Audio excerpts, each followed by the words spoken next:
ಸ್ನೇಹಿತರೆ, ತಮ್ಮೆಲ್ಲರಿಗೂ ಎಪಿಕ್ ಕನ್ನಡಿಗ ಯೂಟ್ಯೂಬ್ ಚಾನಲ್ಗೆ ಸ್ವಾಗತ ಸುಸ್ವಾಗತ. ಸ್ನೇಹಿತರೆ, ಇವತ್ತು ಬಸವಣ್ಣನವರ ವಚನಗಳ ಬಗ್ಗೆ ಮತ್ತು ಅದರ ಅರ್ಥಗಳ ಬಗ್ಗೆ ತಿಳ್ಕೊಂಡು ಬರೋಣ. ಉಳ್ಳವರು ಶಿವಾಲಯವ ಮಾಡುವರು, ನಾನೇನ ಮಾಡಲಯ್ಯ ಬಡವನಯ್ಯ. ಎನ್ನ ಕಾಲೇ ಕಂಬ, ದೇಹವೇ ದೇಗುಲ, ಶಿರವೇ ಹೊನ್ನ ಕಳಸವಯ್ಯ. ಕೂಡಲ ಸಂಗಮ ದೇವ ಕೇಳಯ್ಯ, ಸ್ಥಾವರಕ್ಕಳಿವುಂಟು ಜಂಗಮಕ್ಕಳಿವಿಲ್ಲ. ಸ್ನೇಹಿತರೆ, ಇಲ್ಲಿ ತನ್ನ ಹಾಗೂ ತನ್ನ ಕುಟುಂಬದ ಒಳಿತಿಗಾಗಿ ಅಥವಾ ಊರ ಒಳಿತಿಗಾಗಿ ದೇವಾಲಯಗಳನ್ನು, ಮಂದಿರಗಳನ್ನು, ಅನ್ನಛತ್ರಗಳನ್ನು, ಅರವಟ್ಟಿಗೆಗಳನ್ನು, ಧರ್ಮಶಾಲೆಗಳನ್ನು, ಕೆರೆಗಳನ್ನು ನಿರ್ಮಾಣ ಮಾಡುವುದು ಭಾರತೀಯ ಸಂಸ್ಕೃತಿಯ ಒಂದು ಹೆಗ್ಗಳಿಕೆ. ಇದರ ಹಿಂದಿನ ಉದ್ದೇಶ ನಿಸ್ವಾರ್ಥವಾದ ಸಮಾಜ ಸೇವೆ ಮತ್ತು ದೇಶ ಸೇವೆ, ಇವೆರಡರಿಂದಲೂ ಈಶ ಸೇವೆ ಸಾಧ್ಯವೆಂಬ ನಂಬಿಕೆ.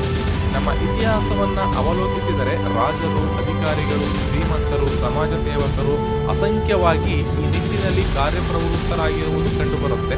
ಆದರೆ ಬರಬರುತ್ತಾ ಎಲ್ಲವೂ ಯಾಂತ್ರಿಕವಾಗಿ ಕೇವಲ ಪ್ರಸಿದ್ಧಿಗಾಗಿ ತಮ್ಮ ತಮ್ಮ ಇಷ್ಟ ದೈವದ ಪ್ರೀತ್ಯರ್ಥವಾಗಿ ದೇವಾಲಯಗಳ, ಮಂದಿರಗಳ ಸ್ಥಾಪನೆಯಾಗತೊಡಗುತ್ತೆ. ಇದನ್ನೇ ಗಮನದಲ್ಲಿಟ್ಟುಕೊಂಡು ಬಸವಣ್ಣನವರು ದೇಹವೆಂಬ ದೇಗುಲದ ಪರಿಕಲ್ಪನೆಯನ್ನ ನೀಡಿದ್ದಾರೆ. ಸ್ನೇಹಿತರೆ, ಇಲ್ಲಿ ಶ್ರೀಮಂತರಾದವರು ಶಿವಾಲಯವನ್ನು ಕಟ್ತಾರೆ, ಆದರೆ ನಾನು ಬಡವನಾಗಿರೋದ್ರಿಂದ ಶಿವಾಲಯವನ್ನು ಹೇಗೆ ಕಟ್ಟಲಿ ಎಂಬುದು ಬಸವಣ್ಣನವರ ಪ್ರಶ್ನೆ. ಹಾಗಾಗಿ ಅವರು ತಮ್ಮ ದೇಹವನ್ನೇ ಶಿವಾಲಯವನ್ನಾಗಿ ಪರಿಭಾವಿಸುತ್ತಾರೆ. ಬಸವಣ್ಣನವರು ತನ್ನ ಕಾಲುಗಳನ್ನೇ ಕಂಬಗಳನ್ನಾಗಿ, ದೇಹವನ್ನೇ ದೇಗುಲವನ್ನಾಗಿ, ಶಿರವನ್ನ ಹೊನ್ನಿನ ಕಳಸವನ್ನಾಗಿ ಪರಿಭಾವಿಸುತ್ತಾರೆ. ಸ್ಥಾವರಕ್ಕೆ ಅಳಿವು ಅನ್ನೋದಿದೆ, ಆದರೆ ಜಂಗಮಕ್ಕೆ ಅಳಿವು ಅನ್ನೋದು ಇಲ್ಲ. ಹಾಗಾಗಿಯೇ ಒಂದಲ್ಲ ಒಂದು ಕಾಲದಲ್ಲಿ ಬಿದ್ದು ಹೋಗುವಂತಹ ಸ್ಥಾವರ ರೂಪದಲ್ಲಿರುವ ಶಿವಾಲಯವನ್ನ ಕಟ್ಟೋದರ ಬದಲು ಶಾಶ್ವತವಾಗಿ ಶಿವಾನುಗ್ರಹಕ್ಕೆ ಪಾತ್ರರಾಗುವಂತೆ ಜಂಗಮ ರೂಪದಲ್ಲಿರುವ ದೇಹವನ್ನೇ ದೇಗುಲವನ್ನಾಗಿ ಪರಿಭಾವಿಸುವುದು ಹೆಚ್ಚು ಸಮಂಜಸ ಅನ್ನೋದು ಬಸವಣ್ಣನವರ ಅಭಿಪ್ರಾಯ. ನುಡಿದರೆ ಮುತ್ತಿನ ಹಾರದಂತಿರಬೇಕು, ನುಡಿದರೆ ಮಾಣಿಕ್ಯದ ದೀಪ್ತಿಯಂತಿರಬೇಕು, ನುಡಿದರೆ ಸ್ಫಟಿಕದ ಶಲಾಕೆಯಂತಿರಬೇಕು, ನುಡಿದರೆ ಲಿಂಗ ಮೆಚ್ಚಿ ಅಹುದಹುದೆನಬೇಕು ಅಂತ ಬಸವಣ್ಣ ಹೇಳಿದ್ದಾರೆ. ನುಡಿದರೆ ಮುತ್ತಿನ ಹಾರದಂತಿರಬೇಕು, ನುಡಿದರೆ ಮಾಣಿಕ್ಯದ ದೀಪ್ತಿಯಂತಿರಬೇಕು, ನುಡಿದರೆ ಸ್ಫಟಿಕದ ಶಲಾಕೆಯಂತಿರಬೇಕು, ನುಡಿದರೆ ಲಿಂಗ ಮೆಚ್ಚಿ ಅಹುದಹುದೆನಬೇಕು ಅಂತ ಬಸವಣ್ಣ ಹೇಳಿದ್ದಾರೆ. ಸ್ನೇಹಿತರೆ, ಬಸವಣ್ಣನವರ ಈ ಮಾತುಗಳು ಬದುಕಿನಲ್ಲಿ ಮಾತಿನ ಮಹತ್ವವನ್ನ, ಅದರ ಶ್ರೇಷ್ಠತೆಯನ್ನ, ಅದರಿಂದ ಮನುಷ್ಯನಿಗೆ ಒದಗುವ ಉನ್ನತಿಯನ್ನ ಲೋಕಕ್ಕೆ ಸಾರ್ತಾ ಇದೆ. ಬಿಡಿ ಬಿಡಿಯಾದ ಮುತ್ತುಗಳನ್ನ ಸೂತ್ರವೊಂದರಲ್ಲಿ ವ್ಯವಸ್ಥಿತವಾಗಿ ಪೋಣಿಸಿದಾಗ ಅವು ಒಂದು ಸುಂದರವಾದ, ಮೋಹಕವಾದ ಆಕಾರವನ್ನ ತಳೆಯುವ ಹಾಗೆ ಬಿಡಿ ಬಿಡಿಯಾದ ಮಾತುಗಳು ವ್ಯವಸ್ಥಿತವಾಗಿ ವಾಕ್ಯ ರೂಪದಲ್ಲಿ ಜೋಡಣೆಗೊಂಡಾಗ ವ್ಯಕ್ತವಾಗುವ ಪರಿಣಾಮವೇ ಅಪೂರ್ವ, ಅನಿರ್ವಚನೀಯ. ಬಸವಣ್ಣನವರ ಪ್ರಕಾರ ಇಂತಹ ಮಾತುಗಳು ಮಾಣಿಕ್ಯದ ದೀಪ್ತಿಯಂತೆ, ಸ್ಫಟಿಕದ ಸಲಾಕೆಯಂತೆ ಇದ್ದು ಕೇಳುಗರನ್ನ ಆಕರ್ಷಿಸುವುದರ ಜೊತೆಗೆ ಶಿವನಿಗೂ ಪ್ರಿಯವಾಗುತ್ತೆ. ಸ್ನೇಹಿತರೆ, ಬಸವಣ್ಣನವರ ಪ್ರಕಾರ ಮಾತು ಮನುಷ್ಯರನ್ನ ಬೆಸೆಯುವಂತೆ ಭಕ್ತ ಭಗವಂತನನ್ನ ಬೆಸೆಯಬಲ್ಲದು. ಲೋಕದಲ್ಲಿ ಮಾತಿನಿಂದ ಗೆದ್ದವರಿದ್ದಾರೆ, ಹಾಗೆಯೇ ಮಾತಿನಿಂದ ಸೋತವರು ಇದ್ದಾರೆ. ತಾವು ಮಾತಿನಲ್ಲಿ ಸೋಲ್ತೇವೆ ಅಂತ ತಿಳಿದವರು ಎಲ್ಲ ಸಂದರ್ಭಗಳಲ್ಲಿಯೂ ಮಾತಿನ ಬೆಣ್ಣೆ ಹಚ್ತಾರೆ. ನಯವಂಚಕರಿಗಂತೂ ಮಾತೆಂಬುದು ಒಂದು ಅತ್ಯಮೂಲ್ಯವಾದ ವರ. ತಮಗಾದವರನ್ನ ಮಾತಿನ ವರಸೆಯಲ್ಲಿಯೇ ಎಳಿಸ್ತಾರೆ. ಕೆಲವರ ಮಾತುಗಳು ಬೆಣ್ಣೆಯಿಂದ ನೂಲು ತೆಗೆದಂತಿದ್ದರೆ ಇನ್ನು ಕೆಲವರ ಮಾತುಗಳಲ್ಲಿ ಮುತ್ತುಗಳೇ ಉದುರುತ್ತೆ. ಇನ್ನು ಕೆಲವರ ಮಾತುಗಳು ಸಿಡಿಮದ್ದುಗಳಾಗಿ ಪರಿವರ್ತಿತವಾಗುತ್ತೆ. ಕೆಲವರ ಮಾತೆಂದರೆ ಕತ್ತಿಯ ಕಡಿತ, ಇನ್ನು ಕೆಲವರದು ಗರಗಸದ ಎಳೆತ, ಮತ್ತೆ ಕೆಲವರದು ಬೈರಿಗೆಯ ಕೊರೆತ. ಹೀಗಾಗಿ ಮನುಷ್ಯರೊಳಗೆ ಪರಸ್ಪರ ತಿಕ್ಕಾಟ, ದ್ವೇಷ, ಹೊಡೆದಾಟ, ಬಡಿದಾಟ ಇವೆಲ್ಲವೂ ಮಾತಿನ ಮಹತ್ವವನ್ನ ಮರೆತಿರೋದ್ರಿಂದ ಈ ದುಸ್ಥಿತಿ ಲೋಕದ ಪ್ರತಿಯೊಬ್ಬರೂ ಸಮಯ, ಸಂದರ್ಭ, ಸ್ಥಾನಮಾನಗಳನ್ನು ಅರಿತು ಮಾತನಾಡಿದ್ರೆ ನಮ್ಮನ್ನ ನಾವೇ ಉನ್ನತೀಕರಿಸಿಕೊಂಡಂತೆ. ಮಾತೆಂಬುದು ಬದುಕಿನ ದಾರಿದೀಪ, ಅದೇ ಮುಂದೆ ನಮ್ಮನ್ನ ಸಾಧನೆಯ ಕಡೆಗೆ ದಾರಿ ನಡೆಸುತ್ತೆ. ಲೋಕದ ಡೊಂಕ ನೀವೇಕೆ ತಿದ್ದುವಿರಿ, ನಿಮ್ಮ ತನುವ ಸಂತೈಸಿಕೊಳ್ಳಿ, ನಿಮ್ಮ ಮನವ ಸಂತೈಸಿಕೊಳ್ಳಿ. ನೆರೆಮನೆಯವರ ದುಃಖಕ್ಕೆ ಅಳುವವರ ಮೆಚ್ಚ ನಮ್ಮ ಕೂಡಲ ಸಂಗಮ ದೇವ. ಲೋಕದಲ್ಲಿ ತನ್ನನ್ನು ತಾನು ತಿದ್ದಿಕೊಳ್ಳದೆ ಸದಾ ಇತರರನ್ನ ತಿದ್ದಲು ಪ್ರಯತ್ನಿಸುವವರನ್ನ ಹಾಗೂ ಅವರ ವರ್ತನೆಯನ್ನ ಬಸವಣ್ಣನವರು ಈ ವಚನದಲ್ಲಿ ವಿಡಂಬಿಸಿದ್ದಾರೆ. ಬಸವಣ್ಣನವರ ಈ ಮಾತು ಸಾರ್ವಕಾಲಿಕ ಸತ್ಯ.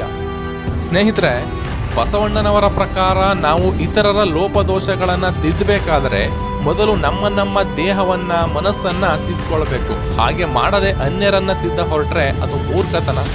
ನಮ್ಮ ದೇಹವೇ ಅಶುದ್ಧವಾಗಿರುವಾಗ ಅನ್ಯರ ದೇಹದ ಬಗ್ಗೆ ಆಡುವುದರಲ್ಲಿ ಯಾವ ಅರ್ಥ ಇದೆ? ನಮ್ಮ ಮನಸ್ಸೇ ಕೊಳಕಿನ ಆಹಾರವಾಗಿರುವಾಗ ಇತರರ ಮನಸ್ಸನ್ನ ತಿದ್ದುವುದರಲ್ಲಿ ಯಾವ ಪುರುಷಾರ್ಥವಿದೆ? ಬಸವಣ್ಣನವರ ಮಾತುಗಳನ್ನು ಪರಿಶೀಲಿಸಿದರೆ 12ನೇ ಶತಮಾನದಲ್ಲಿಯೇ ಅನ್ಯರನ್ನ ತಿದ್ದುವ, ಸಾಂತ್ವನ ಹೇಳುವ ಕಾರ್ಯದಲ್ಲಿ ತೊಡಗಿಕೊಂಡಿರುವವರ ಸಂಖ್ಯೆ ಬೆಳೆಯುತ್ತಿತ್ತೆಂದು ತೋರುತ್ತೆ. ಇಂತಹ ಡಾಂಬಿಕರಿಂದ, ಅವರ ವರ್ತನೆಗಳಿಂದ ಸಮಾಜದಲ್ಲಿ ರಾಡಿ ಎದ್ದಿತ್ತೆಂದು ತೋರುತ್ತೆ. ಅದಕ್ಕಾಗಿಯೇ ಬಸವಣ್ಣನವರು ಇಂತಹವರ ವರ್ತನೆಗಳನ್ನು ಖಂಡಿಸಿದ್ದಾರೆ. ಕಳ್ಳತನ, ಕೊಲೆ, ಸುಲಿಗೆ, ಮೋಸ, ವಂಚನೆ, ಅತ್ಯಾಚಾರ, ಅನಾಚಾರಗಳಂತೆಯೇ ಇದು ಒಂದು ಸಾಮಾಜಿಕ ಪಿಡುಗಾಗಿದ್ದು ಸಮಾಜದ ಅಧೋಗತಿಗೆ ಕಾರಣವಾಗ್ತಾ ಇತ್ತು ಅಂತ ತೋರುತ್ತೆ. ಆದ್ರಿಂದಲೇ ಬಸವಣ್ಣನವರು ಈ ಲೋಪವನ್ನ ಗಂಭೀರವಾಗಿಯೇ ಪರಿಗಣಿಸಿದ್ರು. ಪಾಪಿಯ ಧನ ಪ್ರಾಯಶ್ಚಿತ್ತಕ್ಕಲ್ಲದೆ ಸತ್ಪಾತ್ರಕ್ಕೆ ಸಲ್ಲದಯ್ಯ, ನಾಯ ಹಾಲು ನಾಯಿಂಗಲ್ಲದೆ ಪಂಚಾಮೃತಕ್ಕೆ ಸಲ್ಲದಯ್ಯ, ನಮ್ಮ ಕೂಡಲ ಸಂಗನ ಶರಣರಿಗಲ್ಲದೆ ಮಾಡುವ ಅರ್ಥ ವ್ಯರ್ಥ ಕಂಡಯ್ಯ. ಸ್ನೇಹಿತರೆ, ಇಲ್ಲಿ ದುಡ್ಡೇ ದೊಡ್ಡಪ್ಪ ಎಂಬ ಮಾತು ಬಹು ಪ್ರಚಲಿತ. ಸಾಮಾನ್ಯವಾಗಿ ದುಡ್ಡಿಲ್ಲದವನನ್ನ ಎಲ್ಲರೂ ಅಸಡ್ಡೆಯಿಂದಲೇ ನೋಡ್ತಾರೆ. ದುಡ್ಡಿಲ್ಲದೆ ಬದುಕೋದು ಸಾಮಾನ್ಯನಿಗೆ ಅಸಾಧ್ಯವೇ ಆಗುತ್ತೆ.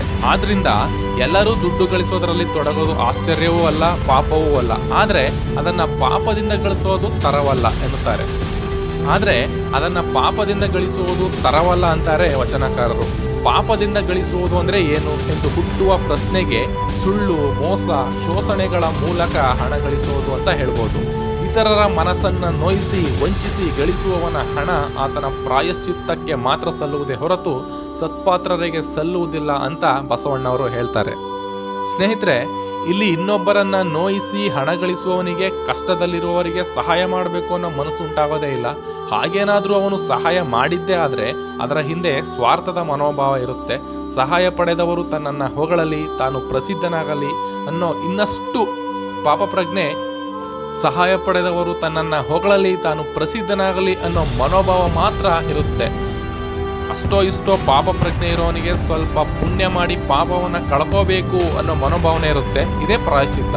ಇಲ್ಲವೇ ನನಗೆ ಇಂತಿಷ್ಟು ಲಾಭವಾದರೆ ಇಂತಿಷ್ಟು ದಾನ ಮಾಡ್ತಾನೆ ಅಂತ ಹೊತ್ತ ಹರಕೆಯನ್ನ ತೀರಿಸುವ ಸಲುವಾಗಿ ದಾನ ಮಾಡ್ತಾನೆ. ಒಟ್ಟಿನಲ್ಲಿ ಎಲ್ಲವೂ ಲೆಕ್ಕಾಚಾರದ ವ್ಯಾಪಾರ. ಈ ರೀತಿಯಾಗಿ ಪಾಪಿಯ ಹಣ ಪ್ರಾಯಶ್ಚಿತ್ತಕ್ಕೆ ಮಾತ್ರ ಸಲ್ಲುತ್ತೆ. ಇದಕ್ಕೆ ಒಂದು ಉದಾಹರಣೆನೂ ಕೊಡ್ತಾರೆ ಬಸವಣ್ಣನವರು. ನಾಯಿಯ ಹಾಲು ನಾಯಿ ಮರಿ ಕುಡಿಯುತ್ತದೆ ಹೊರತು ಅದನ್ನ ಯಾರೂ ಪಂಚಾಮೃತಕ್ಕೆ ಬಳಸೋದಿಲ್ಲ. ಅದೇ ರೀತಿಯಾಗಿ ಪಾಪಿಯ ಹಣ ಸತ್ಪಾತ್ರರಿಗೆ ಸಲ್ಲೋದಿಲ್ಲ. ಇಲ್ಲಿ ಲೋಕದ ರೀತಿಯಲ್ಲಿ ಒಂದು ಉದಾಹರಣೆಯಾಗಿ ಬಳಸಿದ್ದಾರೆ ಅಷ್ಟೇ. ಅದನ್ನ ಹೆಚ್ಚು ವಿಶ್ಲೇಷಣೆಗೆ ಒಳಪಡಿಸುವ ಅಗತ್ಯವೂ ಇಲ್ಲ. ಅದನ್ನ ಹೆಚ್ಚು ವಿಶ್ಲೇಷಣೆಗೆ ಒಳಪಡಿಸುವಂತಹ ಅಗತ್ಯನೂ ಇಲ್ಲ. ಕಳಬೇಡ, ಕೊಲಬೇಡ, ಹುಸಿಯ ನುಡಿಯಲು ಬೇಡ, ಮುನಿಯಬೇಡ, ಅನ್ಯರಿಗೆ ಅಸಹ್ಯ ಪಡಬೇಡ, ತನ್ನ ಬಣ್ಣಿಸಬೇಡ, ಇದಿರಹಳಿಯಲೂ ಬೇಡ. ಇದೇ ಅಂತರಂಗ ಶುದ್ಧಿ, ಇದೇ ಬಹಿರಂಗ ಶುದ್ಧಿ. ಇದೇ ನಮ್ಮ ಕೂಡಲ ಸಂಗಮ ದೇವರೊಲಿಸುವ ಪರಿ. ಸ್ನೇಹಿತರೆ, ಇಲ್ಲಿ ಬಸವಣ್ಣನವರ ಪ್ರಸಿದ್ಧ ಆತ್ಮವಿಮರ್ಶೆ ಮತ್ತು ಸಮಾಜ ವಿಮರ್ಶೆಯ ವಚನಗಳಲ್ಲಿ ಇದು ಒಂದು. ಮೇಲುನೋಟಕ್ಕೆ ಇದು ತುಂಬ ಸರಳವಾದ ವಚನದಂತೆ ಕಂಡ್ರೂ ಆಳಕ್ಕಿಳಿದಂತೆ ಅತ್ಯಂತ ಗಹನವಾಗಿ ಕಾಣುತ್ತೆ. ಮನುಷ್ಯನಾಗಿ ಯಾವ ಅಪಮೌಲ್ಯಗಳನ್ನು ಹೊಂದದೆ ಬದುಕಿನಲ್ಲಿ ತ್ರಿಕರಣ ಶುದ್ಧಿಯನ್ನು ಹೇಗೆ ಸಾಧಿಸಿಕೊಳ್ಬೇಕು ಅನ್ನೋದನ್ನ ತುಂಬಾ ವಿವರವಾಗಿ ವಿವರಿಸಿದ್ದಾರೆ. ಸ್ನೇಹಿತರೆ, ಇಲ್ಲಿ ಕಳವು ಸಾಮಾಜಿಕ ಅಪರಾಧಗಳಲ್ಲಿ ಒಂದು. ಇನ್ನೊಬ್ಬರಿಗೆ ಸಂಬಂಧಿಸಿದಂತಹ ವಸ್ತುಗಳನ್ನ ಅವರ ಅರಿವಿಗೆ ಬಾರದಂತೆ ಲಪಟಾಯಿಸುವುದೇ ಕಳ್ಳತನ. ಹಾಗೆ ಲಪಟಾಯಿಸಿದವನು ಕಳ್ಳ ಅಂತ ಅನಿಸ್ಕೊಳ್ತಾನೆ. ಅನ್ಯರ ಸಂಪಾದನೆಯನ್ನ ಲಪಟಾಯಿಸುವುದಕ್ಕೆ ಅಥವಾ ಕೊಳ್ಳೆ ಹೊಡೆಯೋದಕ್ಕೆ ಯಾರಿಗೂ ಕಳ್ಳತನದಲ್ಲಿ ಸಿಕ್ಕಿ ಹಾಕಿಕೊಂಡು ಶಿಕ್ಷೆಯಾದರೂ ಆತನ ಮನಸ್ಥಿತಿಯಲ್ಲಿ ಬಹಳ ಬದಲಾವಣೆಗಳೇನೂ ಆಗಲ್ಲ. ಆತನಿಗೆ ಸಂಬಂಧಿಸಿದವರು ಕೂಡ ಪರೋಕ್ಷವಾಗಿ ಅಪರಾಧಿಗಳು ಅಂತಾನೆ ಅನಿಸ್ಕೊಳ್ತಾರೆ. ಕಳ್ಳನ ಅಪ್ಪ, ಕಳ್ಳನ ಅಮ್ಮ, ಕಳ್ಳನ ಹೆಂಡತಿ, ಕಳ್ಳನ ಮಕ್ಕಳು, ಹೀಗೆ ಸಾಮಾಜಿಕವಾಗಿ ಗುರುತಿಸಿಕೊಳ್ಳುವಂತಹ ಪ್ರಸಂಗ. ಒಬ್ಬನಿಂದ ಇಡೀ ಕುಟುಂಬದ ನೆಮ್ಮದಿಯೇ ಅಳಿದು ಹೋಗುತ್ತೆ. ಇನ್ನೊಂದೆಡೆ ಕಳ್ಳನಿಂದ ತಾವು ಕಷ್ಟಪಟ್ಟು ಸಂಪಾದಿಸಿದಂತಹ ಹಣ, ಒಡವೆಗಳು ಮೊದಲಾದ ವಸ್ತುಗಳನ್ನು ಕಳೆದುಕೊಂಡವರು ತಮ್ಮ ಮಾನಸಿಕ ನೆಮ್ಮದಿಯನ್ನು ಕಳ್ಕೊತಾರೆ. ಒಬ್ಬನ ಅಕೃತ್ಯ 2 ಕುಟುಂಬಗಳ ನೆಮ್ಮದಿಯನ್ನ ಕಳೆಯುತ್ತೆ. ಊರ್ನವರು ತಮ್ಮ ನೆಮ್ಮದಿಯನ್ನ ಕಳ್ಕೊತಾರೆ. ಅದಕ್ಕೆ ಬಸವಣ್ಣನವರು ಹೇಳಿರೋದು ಕಳಬೇಡ ಅಂತ. ಸ್ನೇಹಿತರೆ, ಇಲ್ಲಿ ಬಸವಣ್ಣನವರು ಕೊಲೆಯ ಬಗ್ಗೆಯೂ ತುಂಬಾ ವಿವರಣೆ ಕೊಟ್ಟಿದ್ದಾರೆ. ಕೊಲೆಯು ಸಾಮಾಜಿಕ ಅಪರಾಧಗಳಲ್ಲಿ ಒಂದು. ಹಾಗಾಗಿ ಇದು ಒಂದು ಅಪಮೌಲ್ಯ. ತನಗಾಗದ ಅಥವಾ ತನ್ನ ವೈರಿಯ ಅಥವಾ ತನ್ನ ಪ್ರತಿಸ್ಪರ್ಧಿಯ ಜೀವವನ್ನು ತೆಗೆಯೋದೇ ಕೊಲೆ. ಹೀಗಾಗಿ ಕೊಲೆ ಮಾಡಿದವನು ಕೊಲೆಗಾರ ಅಥವಾ ಕೊಲೆಗಡುಕ ಅಂತ ಅನಿಸ್ಕೊತಾನೆ. ಒಬ್ಬನಿಗೆ ಜೀವವನ್ನು ಕೊಡುವ ಹಕ್ಕು ಹೇಗೆ ಇರುವೋ ಹಾಗೆಯೇ ಜೀವವನ್ನು ತೆಗೆಯುವಂತಹ ಹಕ್ಕು ಇರೋದಿಲ್ಲ. ಒಮ್ಮೆ ಕೊಲೆಯ ಪಿಪಾಸೆ ಹಿಡಿಯಿತು ಅಂತಂದ್ರೆ ಅದು ಸುಲಭವಾಗಿ ಬಿಟ್ಟು ಹೋಗಲ್ಲ. ಕೊಲೆಗಾರ ಸಿಕ್ಕಾಕೊಂಡು ಅಪರಾಧ ಸಾಬೀತಾಗಿ ಜೈಲು ಶಿಕ್ಷೆ ಆದರೂ ಆತ ಬದಲಾಗ್ತಾನೆ ಅನ್ನೋ ಭರವಸೆ ಇರಲ್ಲ. ಇಲ್ಲಿ ಕೊಲೆಗಾರನಿಂದಾಗಿ ಆತನ ಮನೆ ಮಂದಿ ಕೂಡ ನಾವು ಮಾಡದ ಅಪರಾಧಕ್ಕಾಗಿ ಪರೋಕ್ಷವಾಗಿ ಶಿಕ್ಷೆ ಕೊಲೆಗಾರನ ಅಪ್ಪ, ಕೊಲೆಗಾರನ ಅಮ್ಮ, ಕೊಲೆಗಾರನ ಹೆಂಡತಿ, ಕೊಲೆಗಾರನ ಮಕ್ಕಳು, ಹೀಗೆ ಸಮಾಜದಲ್ಲಿ ಪ್ರತಿನಿತ್ಯ ಹಿಂಸೆಯನ್ನು ಅನುಭವಿಸಬೇಕಾಗುತ್ತೆ. ಕಲ್ಲು ದೇವರು ದೇವರಲ್ಲ, ಒಂದು ದೇವರು ದೇವರಲ್ಲ, ಮರದ ದೇವರು ದೇವರಲ್ಲ, ಪಂಚಲೋಕದಲ್ಲಿ ಮಾಡಿದ ದೇವರು ದೇವರಲ್ಲ. ಸೇತುಬಂಧ, ರಾಮೇಶ್ವರ, ಗೋಕರ್ಣ, ಕೇದಾರ ಮೊದಲಾದ ಪುಣ್ಯಕ್ಷೇತ್ರಗಳಲ್ಲಿರುವ ದೇವರು ದೇವರಲ್ಲ. ತನ್ನ ತಾನರಿದು ತಾನಾರೆಂದು ತಿಳಿದೊಡೆ ತನಗೆ ತಾನೇ ದೇವ ನೋಡ ಅಪ್ರಮಾಣ ಕೂಡಲ ಸಂಗಮ ದೇವ ಅಂತ ಬಸವಣ್ಣವರು ಹೇಳಿದ್ದಾರೆ. ಈ ವಚನದಲ್ಲಿ ದೇಗುಲ ಸಂಸ್ಕೃತಿಯನ್ನ ನಿರಾಕರಿಸ್ತಾರೆ. ನಿನ್ನನ್ನು ನೀನು ಅರಿಯುವುದರ ಮೂಲಕ ದೇವರನ್ನ ಕಾಣಬೇಕು ಅಂತ ಬಸವಣ್ಣನವರು ಸಾರಿದ್ದಾರೆ. ನೋಡಿದ್ರಲ್ಲ ಸ್ನೇಹಿತರೆ, ಜಗಜ್ಯೋತಿ ಬಸವಣ್ಣವರ ವಚನಗಳನ್ನು. ಇದೇ ಥರದ ಹೊಸ ಮಾಹಿತಿಗಾಗಿ ನಮ್ಮ ಎಪಿಕ್ ಕನ್ನಡಿಗ ಯೂಟ್ಯೂಬ್ ಚಾನೆಲ್ನ ಸಬ್ಸ್ಕ್ರೈಬ್ ಮಾಡಿ, ಲೈಕ್ ಮಾಡಿ, ಶೇರ್ ಮಾಡಿ. ಜೈ ಹಿಂದ್, ಜೈ ಕರ್ನಾಟಕ.